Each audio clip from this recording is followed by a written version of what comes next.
Hi అండి, welcome back to crazy స్నాగేశ్రీ vlogs. Today special కొబ్బరికాయ మామిడికాయ పచ్చడి అండి. చాలా టేస్టీగా సింపుల్గా 5 నిమిషాల్లో చేసుకోవచ్చు. లేట్ చేయకుండా ప్రాసెస్ చూద్దాం.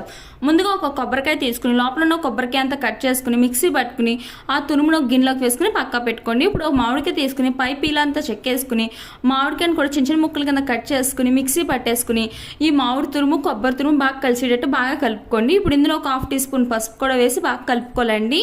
నేను మామిడికాయ ఆడినప్పుడు పచ్చిమిర్చి వేయడం మర్చిపోయానండి, అందుకే లాస్ట్లో అయితే ఒక 8 నుంచి 9 పచ్చిమిరపకాయలతో మిక్సీలో వేసుకుని ఇవి కూడా కచ్చాపిచ్చగా మిక్సీ పట్టుకుని ఈ మామిడి తురుములో వేసేసుకుని బాగా కలుపుకున్నానండి. ఇప్పుడు స్టవ్ పై ఒక బ్యాండీ పెట్టుకుని 2 స్పూన్స్ ఆయిల్ వేసుకుని 2 టీ స్పూన్ల పచ్చెనపప్పు, 2 టీ స్పూన్ల మినపప్పు, 1 టీ స్పూన్ ఆవాలు, అలాగే కొంచెం కరివేపాకు, 4-5 ఎండుమిరపకాయలు గిలుకుని వేసుకుని బాగా ఫ్రై చేసుకుని ఈ కలుపుకున్న మిశ్రమాన్ని కూడా వేసేసుకుని ఇప్పుడు ఇందులో రుచికి సరిపోయేంత సాల్ట్ కూడా వేసుకుని బాగా కలుపుకోండి. అంతేనండి, ఎంతో టేస్టీ అయిన మామిడికాయ కొబ్బరికాయ పచ్చడి ready. Thank you for watching.